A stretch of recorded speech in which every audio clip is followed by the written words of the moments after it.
Hi, and welcome to another episode of the Ministry Down Under webcast. I'd like to welcome back Karen. Hi, Karen. Hi everyone. Cool. And we've got some guests today from Dayspring, up in Sydney, I could say. So we've got Joel Wiseman and we've got Chloe Somerfield. Hi, guys. Yeah, welcome, guys. Thanks so much for having us. Yeah. No worries. Let's introduce ourselves a little bit. So Joel, what do you get up to during the week, generally? Well, I am the worship director, creative director guy, whatever you want to call it, at Dayspring Church in Sydney. And I'm married. I have 3 kids. We're expecting another kid in September. Ooh. So I If feel you're allowed out, yeah. Yeah. I feel like going to 4 kids is just going to be a brave new world. Yep. I've got to Yeah. buy a new car and Oh yeah, all absolutely. that stuff. I feel like I'm, going to some next level. Just being completely outnumbered by children. So that'll be fun. Yeah. Oh, wow, nice. So, Yep. Okay. I was going to go across to Chloe just quickly. Yeah. So what do you get up to during the week? What do you do for? Yeah, good question. So I did have a full-time job prior to Corona. So aside from all things music and worship related, I was working in team building events, which is really fun. Wow, nice. Awesome. Yeah. So that's been pretty good. And I'm also married, no kids, but I do have a cat, and his name is Taz. Oh, and, nice. and he's pretty cute. He's very vocal, and he's probably like a dog in a cat's body. There you go. Yeah. So many of them around. Yeah. Nice. Yeah. Nice. So Joel, you and Chloe lead worship down over at Dayspring. So tell us about the style of worship that you guys kind of engage in over there. Chloe, do you want to take that one? Oh. You can say your part and then I'll say my part. Yeah, Okay, no, cool. we Nice. can tag team it. What's the style? Well, how do you approach worship? Like, when you come to bring worship to your congregation and to the internet and the world now, where do you start from? Like, what is the heart of where you're coming from? Yeah, this is going to test my memory on our church vision and.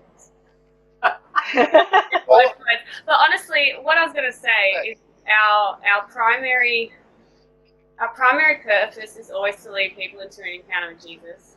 Mhm. And for as long as I've been part of Dayspring, which was 2011, ever since I came into the building, I could feel the value for protecting the presence of God and not rushing through necessarily our worship time or any part of the service for that matter. So I'd say our approach has just always been to lead people in an encounter, whether that's face to face, we're all in the same room, or now it's, we're having to adapt in how we lead that experience and facilitate that digitally. Yeah. But yeah, I don't know if I'm like hitting it right, Joel, but you can probably tag in. But yes, I would say like it's in terms of like our style, it's first and foremost, I think it's ministering to Jesus and bringing people into that experience to encounter him in that process. Okay. Yeah, I love that. You did well. You did great. Oh, Thanks for throwing that one, Mike. No, We need to have a meeting, but we'll be right. I've been leading No, that's fine. for a while. Yep. Yep. Oh, that's good. Can you give us a bit of background about Dayspring Church and Yeah, for sure. like where you're located? How many do you have in attendance roughly? And Yeah. Well, okay. So we're in the hills area in Sydney. Yep. And we've got, I'd say, 400-ish. I'm pretty terrible with numbers, to be honest with you. Like, I'd look at a room full of people and go, "Ah, yeah, Yeah. that's like 100 people," and my wife would be like, "It's like 300 people." It's like, Yeah, I was going to I say, like that. anyway. seems like more than 400 to me when I saw it. Well, I mean, at the moment, everybody is, you know, spread out in their homes across, you know, everywhere. Which is kind of fun. But I've been at Dayspring for about 28 years, so I've seen it go through a lot of transitions, a lot of changes, a lot of growth, a lot of you know, just a lot of journey. Yeah. We've always, like Chloe was saying, always had such a high value for Holy Spirit and protecting the presence of God, and it not being about program, and it really being about actually meeting Jesus and in that place, and we've really been digging into so in terms of history. Karen, you asked about history. We started out as a church in a lounge room, in the founding pastor's lounge room. Yeah. And that, you know, grew and grew and grew. They joined the Vineyard for a time, for quite a few years, and then became an independent church.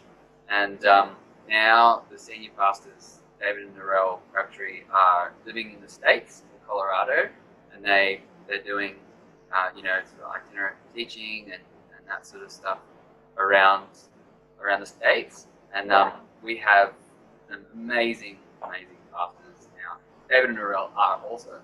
Yeah. But we've got some amazing pastors now that were originally from Newcastle. Okay. Aaron and Kristen Williamson.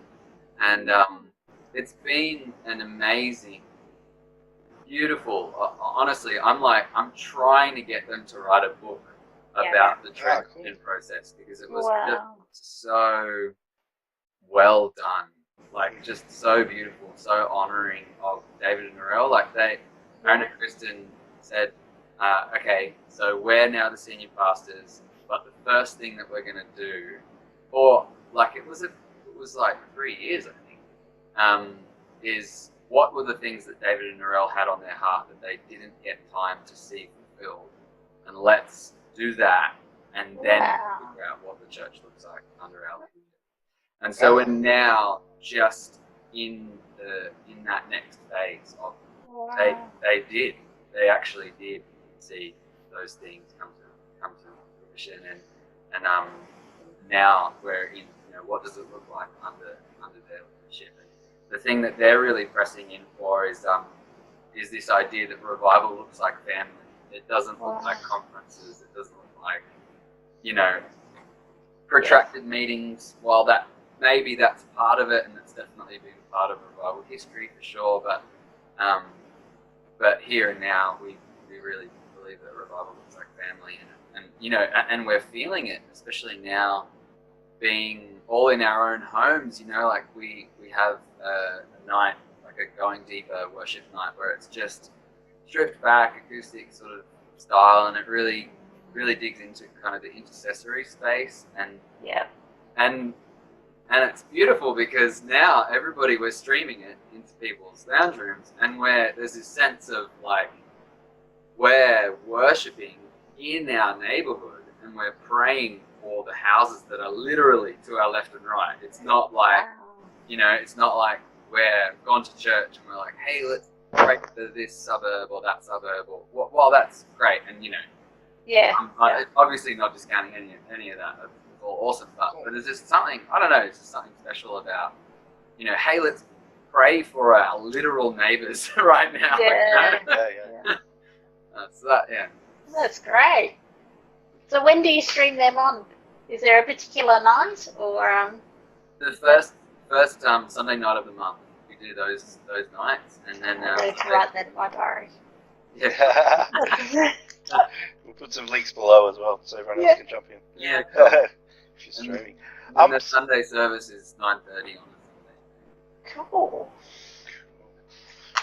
So over Easter, I saw a 3-part song video series that you put out. Do you want to talk a little bit about that and how the team put that together and where that came from?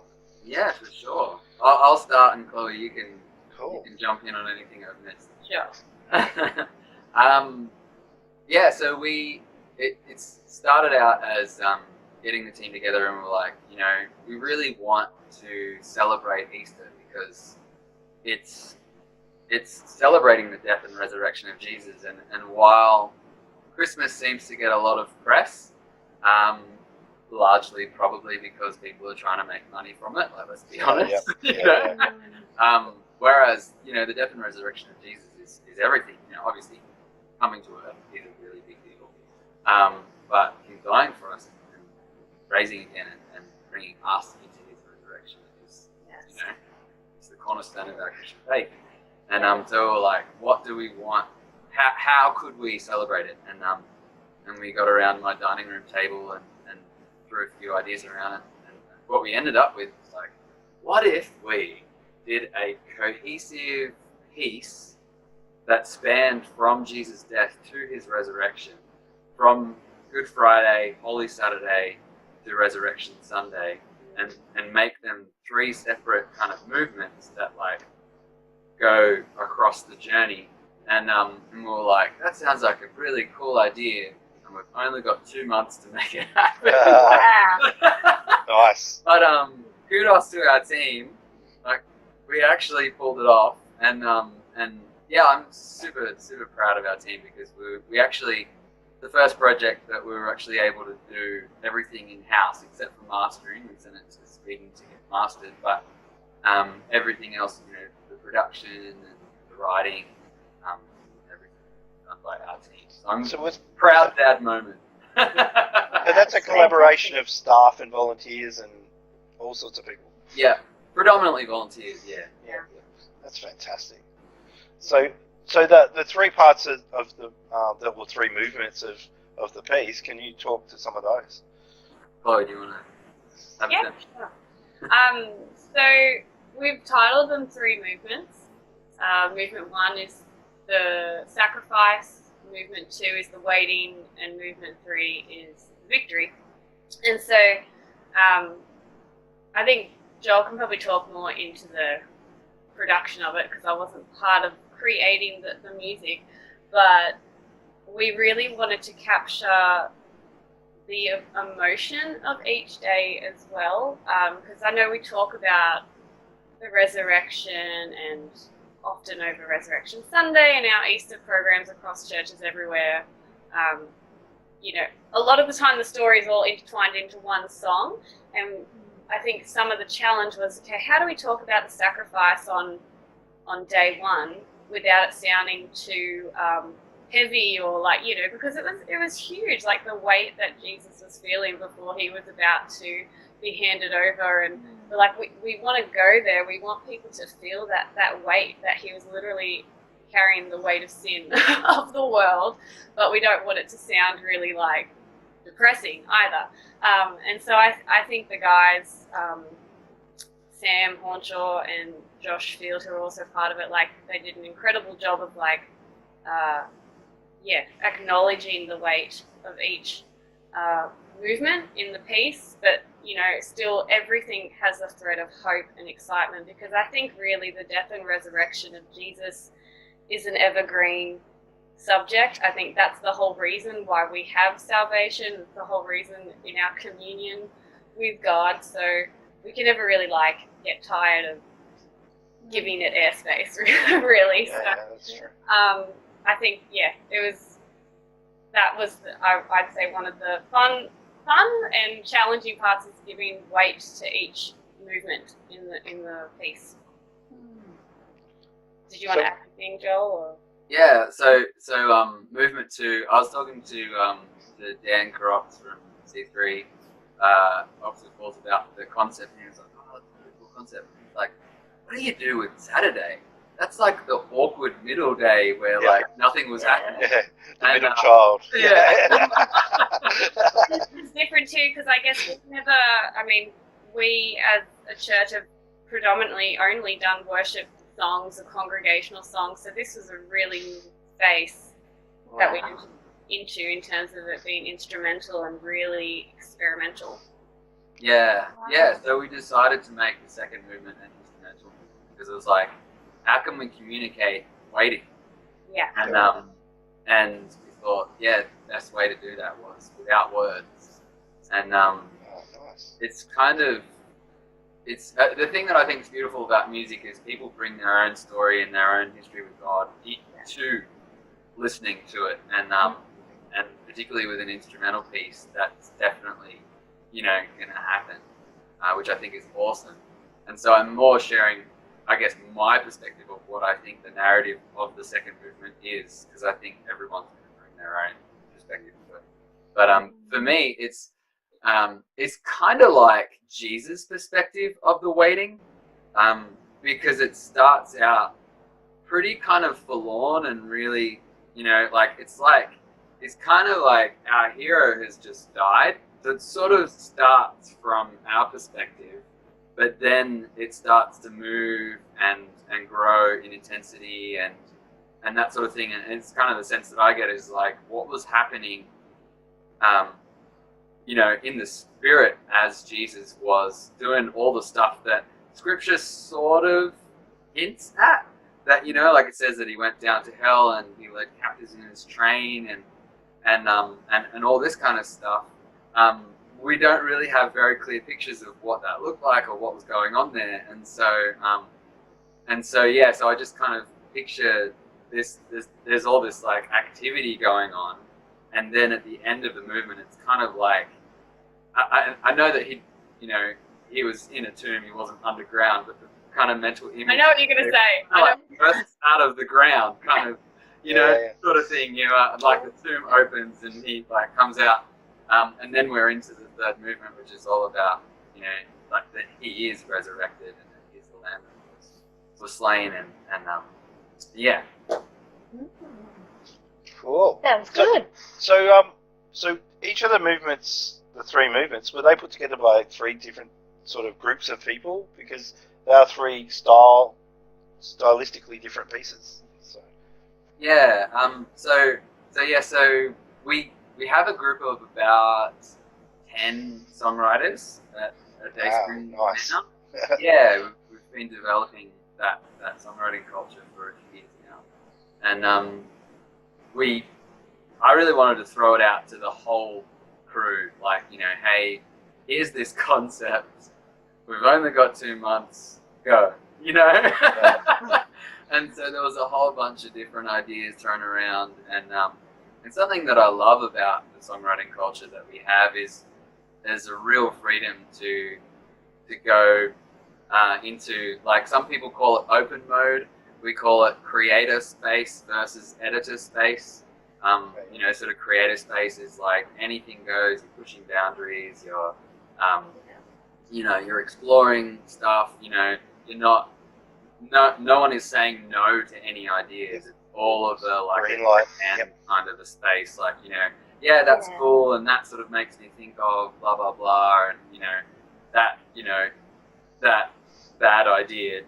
To be brutally honest, gives birth to a great idea because there's the freedom to just come up with anything.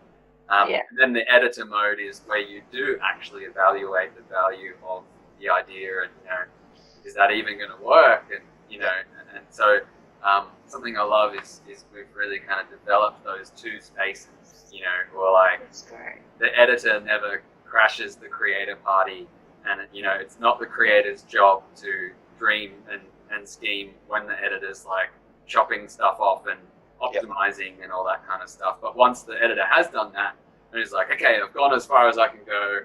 Now, creator, I've given you a whole bunch of problems to solve. Go nuts, and then it sort of bounces backwards and forwards. And so it's definitely that sort of a process where it started out with, we've got this concept and we just have to write as many ideas as we can. And so there was a few ideas thrown around, and we finally landed on one of them. And we definitely had the approach of, okay, we're going to build this side of the bridge and then build this side of the bridge, this being movement 1, this being movement 3, and then we're going to figure out how we're going to get from this one to this one.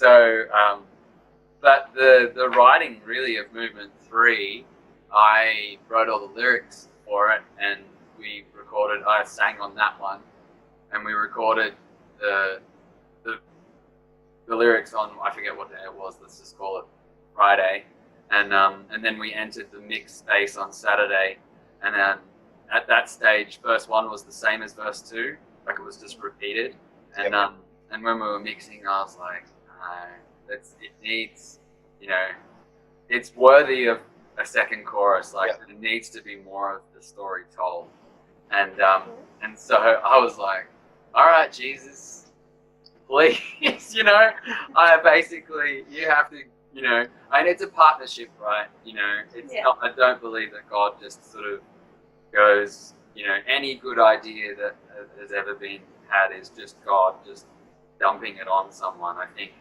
of the analogy the best analogy I've heard is Adam in the Garden of Eden.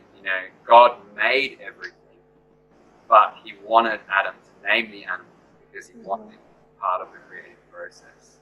So, yes, God drops ideas on us, but he generally drops them on us in seed form, and then it's our job to sort of craft and work and water those ideas until they're an actual work, an actual painting, an actual song, an actual something that you can put in front of somebody. So I'm like, Jesus, please give me something, and ended up, finishing penning it. I think it was like 2 a.m. and then I recorded at 10 a.m. the next day.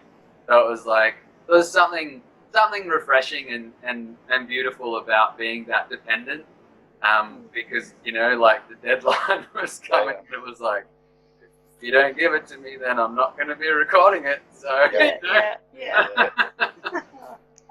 So how is that? Kind of stressful. So how is that different? Like, you've been talking about how over time you build a process for writing songs within Dayspring and with the team. How do you do that? Like, do you do that on creative nights? Do you have getaways? And how different is what you've just done to writing for another album, say, like the last album? Really different. Really quite different. Yeah. Chloe, do you want to speak to what we've historically done? Yeah. So we've had 3 now, I think. So we started doing songwriting retreats a couple of years ago, and slowly we've had more and more writers that have matured in their process, and they're starting to feel confident sharing their ideas and stuff, and so that's slowly been growing, and they're something that we do once a year. We've also encouraged like collaborating as well, and just taking that initiative to meet up with someone, whether it be in person or over Skype or Zoom, and doing collabs. We've done the songwriting thing now for a few years, and that's really helped produce a lot of the songs that have been on our last couple of albums and EPs.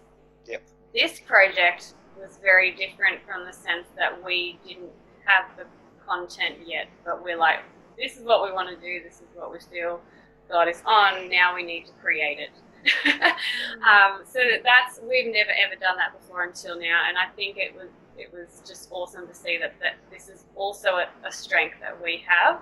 So we write to then share it, I guess through like congregational worship and Sunday worship, and then we also have like, I guess, projects and themes that will come up to that we've now proven to ourselves that we can do that as well. So but the majority of the songs prior to this project have all been either like we've written them outside of the retreat, or we've brought them and finished them at songwriting retreats, and then we've looked at all the ones that are like, which ones are strong, which ones do we want to put on our albums or our EPs, and we've gone from there. And we've also typically run the songs on Sundays to to go, is this leading people in worship or not? Because sometimes it's difficult to tell. Thankfully, the one that we just did is. But yeah, sometimes it's difficult to tell. Like, you write a song, you're like, yeah, I really feel like this is gonna lead people into an encounter, and then you do Yeah. it, I'm like, yeah, it didn't really work out, or the opposite is true. Like there's a song on our Room for You EP where I listened to the song. Sam Lonshaw wrote it, and I was like, I literally said these words. I was like, man, that's a beautiful song. It's a pity it's not Congregation. And then I showed Aaron, our senior pastor, and I said that same sentence, and he just was like, why not? Yeah. Yeah. Wow. Okay. All right. Well, let's try it. And so yeah. So it's funny. Sometimes you just don't know until you actually try it on. Yeah. Yep. Yeah, cool. So you've got a series of songwriters, and you go through a process. What sort of process do you go through? Like at the moment, are your writers sitting at home writing, or is it more of a deliberate process where you say, all right, let's start a process towards a new album? It's both and. Yep. Yeah. Yeah. It's both and. Like we're always writing because I think as writers, I think we have to write Yeah. to stay sane and to process our journey with God. You know, it's a big part of how we relate to God, and then part of my process is actually asking, okay, so I've written this half song, is that just between me and God, or is that meant for other people as well? And if I feel like God says, this is for the church, then I'm like, okay, all right, well, let's get to work on making this an actual song. So and then there's the other side of the coin where we'll with our songwriting retreats, we'll go, okay, guys, we've got the retreat coming up on this date. So creatives hate deadlines but need them. Yeah, that's true. So part of the purpose of the songwriting retreat is really just to create a date in the calendar where you need to have some songs to bring to the retreat so that we can work on them. And then sometimes, songs at the retreat will just come from nothing, just from scratch. But that's more rare, I think. There's usually at least a seed of an idea that's brought to the songwriting session that then becomes something. Yeah. Because the idea is that we're always, and Bill kind of pointed to this, like we're always honing our craft, and we're not necessarily writing to get our songs on these albums. Like I think songwriters, if you're a songwriter regardless, and sometimes you're writing songs that are just for you and the Lord, or sometimes you're writing songs that are for your local church, and maybe they might go beyond your local church, but the idea is that Joel's worked really hard at training and upskilling the team of songwriters just in honing that craft and making it like a constant practice. Like it's not just a once a year thing where we all get together, but really laid down like some principles and foundations to help us keep cultivating, which has been awesome. Is that like a culture that flows down from Dayspring into the team, like that? Like kind of like supporting people in their giftings where they're at and saying, come together as writers and we'll really push into your gifts? Oh, I don't know. Ever since I started coming to the church, I know Joel's been a songwriter, and I think I was a songwriter before I came into the church, but I was in my very not premature, but like my little baby stage, my infant stage of songwriting. And so being part of the team, like Joel definitely drew that out of me. So I definitely say that there's this thing of like nurturing and fostering gifts, and when we recognize strengths of people in our team, like we want to celebrate it and we want to make room for it. And I think, I just sing Joel's praises when it comes to songwriting. Like I feel like he's really cracked it open for so many of us and helped us to like explore and to do the risky stuff, and because songwriting can be a really vulnerable process and it can also be like a really hard process, but it's also really rewarding, and I think Joel's demonstrated like that whole scope to us as writers. So that's been really encouraging. Ah, cool. So you've got the words written down, and then you've taken that to a music / production team. Where does that sit within your team? Like, as far as the musical side and that, does that sit as part of the writing process, or Yeah, for sure. It's like sometimes people say, you know, what comes first, the music or the lyrics? Like, the answer is just yes. Like yeah. it's different every time. Yep. It really depends on the writer, the situation, the you know the season that they're in, who they're writing with, what they're writing about. You know, all of that kind of stuff changes every time. But oftentimes it's a melting pot of all at the same time, kind of thing.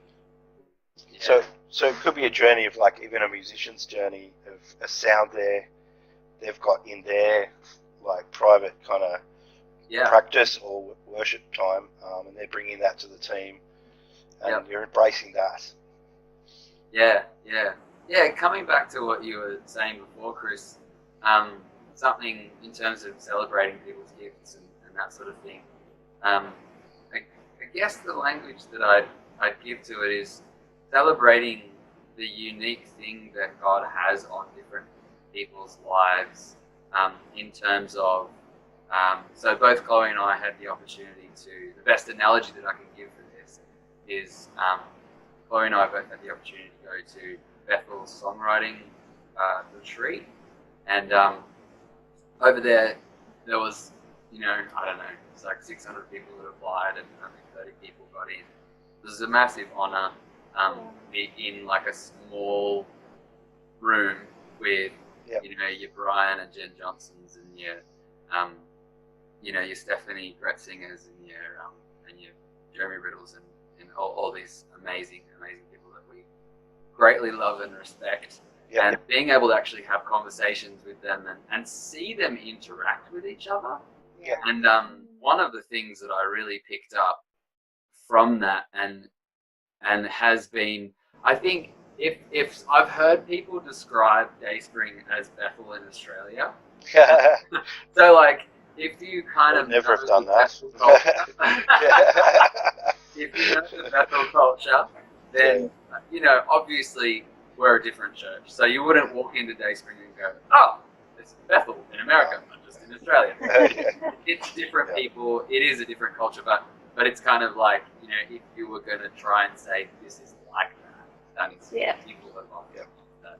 And one of the things that I recognized with the Bethel artists is that Brian is not trying to be like Stephanie, and Stephanie's not trying to be like Brian. If anything, Brian's saying, I need a Stephanie in my life, and Stephanie's saying, I need a Brian in my life. And Brian is very structured, very, just really structured and not, I wouldn't say methodical, but he's just got, like, he's a real systems kind of guy. And then Stephanie is, head in the clouds, really artsy. Everything is like, filled with this poetic, mellifluous language and, all this kind of stuff. And then, and they're not trying to get in each other's lanes. They're like, I'm celebrating that you are that. And, this guy's celebrating that she is that. And just going, we're stronger together. What's the point of trying to compete or be jealous when if we bring all of ourselves to the table, then the church is, is stronger, be built up. Yeah, I think you can see that through their videos, the eclectic nature of all the different clips. It's like completely from everything from country through to pop. There's a real eclectic mix there. Over the years, even. So in your team itself, of writers, some up front, some behind the scenes, an eclectic mix like that as well? Yeah. I'd say almost all of our worship leaders, right? And then we've also got other people on team that are, electric guitarist or a drummer or whatever sound guy that also write. And yeah, it's never been it's just the worship leaders that are writers. It's really just been whoever's passionate to put the work in, because it's actually hard work. It's easy to start a song, real easy. Yep. But it's hard to finish a song, and it's even harder to finish a great song. So people kind of like go, oh, I'd love to do that. And I'm like, awesome. All right, well, let's go on the journey. And then some people end up going, yeah, this is a lot harder than I thought it would be. And that's fine, like. Yep. And then there are some people that are just really hungry, and it's just a part of who they are. So Chloe, like, I think you've written a few songs that are on the albums and things like that from some of the interviews I've watched. So what's one of your favourite songs that you've written, or what's one of the ones that really gave you a lot of joy or peace or something? Like, what was a highlight song for you that out of your collection? Oh man, I Speaks on You always has a pretty special place in my heart, because that was written out of like just personal journey. I won't bore you with the details, but he's going through the mind. Oh, please do. That's all right. It's just the time when you're just realizing that you're drifting, and your thoughts and your mind is fixated on other things that are just not the Lord. And then it starts to get a bit shaky, and then you just find yourself sort of getting caught up in the cares of the world, and it's just kind of that song reminds me of the verse about in Hebrews, fixing our eyes on Jesus, the champion of our faith, and just him being our fixed point. So that's got a special place in my heart. And I would also say one that Joel and I wrote together, Jesus You're Beautiful, which is on the same album, Wave Upon Wave. It's just something about that song that's just, I just think it really ministers the Lord. And one of my goals in worship, leading and songwriting, is I just want people to feel so free to express themselves and express their worship to God, that they're not thinking about what they look like or how they sound. And I feel like that song really helps lead people deep into that place to minister to the Lord. And but I mean, it's hard when you write songs. They're all so awesome, and That's right, they all take so much energy and so much of your time. So they're not, you don't treat them like they're your babies, even though people have used that. For sure. Yeah. But at the same time, like, I've labored over each of them that has my name on it, and so I'm like, they're all really important in different ways. But Yeah, cool. but yeah, they're probably up there in my top. Okay, cool. What about you, Joel? My favourite Chloe song is it's probably Great I Am. I love that song. I love it. It's amazing. That's really also powerful. I really love the verse and the bridge of that. Yeah. And I also love her voice, just how it kind of it just rolls. It's just, and you play it before every service at the moment, and I'm just tuned in, just going, play it again. Right? It's so good, yeah. So it's just, one thing I've always loved about Dayspring's music is it's very immersive. It allows you to, just, I don't know, dwell in the music and be with God personally. So it's not sometimes in worship you feel like you're in a group and you're worshiping together, and it's almost like in some ways you can get right down to a personal level.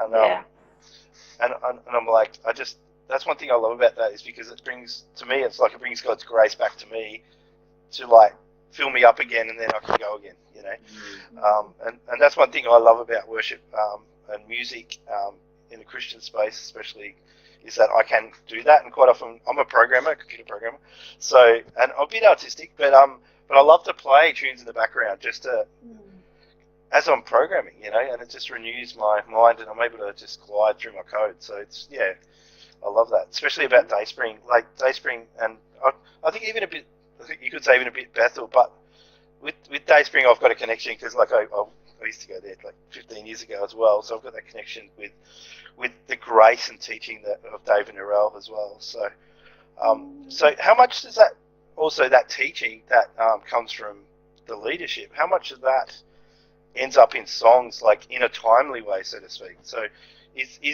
are some of the songs a timely reminder of where the church was at a certain point?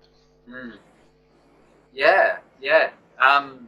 I think the thing that I think is amazing about churches writing their own songs is it's difficult not to do that, because your own people are part of that family, part of that culture, part of that journey, part of where God has brought you from and where He's taking you. Yep. It's difficult not to have that creep into the song. Yep. And so I think that there really is something powerful about local churches writing their own songs because of that reason. Yep. Because and when you hear a local church singing a song that they have written, it just feels like there's just extra grace on it somehow. Yep. Because it's the story of that people, and then sometimes that song is also resonating with other communities, and then it goes beyond you, and that's great, and if it can serve other churches in that way, then that's awesome. But I think primarily I encourage our guys to write for our own people because of that, like it's we're immersed in that culture of grace and the prophetic and seeing people healed by the power of God, and that all gets in there, and Yep. sort of giving language, giving expression to our culture. I think it's difficult not to do that. Yeah, that's good. Yeah. Well, where can people get Dayspring songs and albums from, Joel?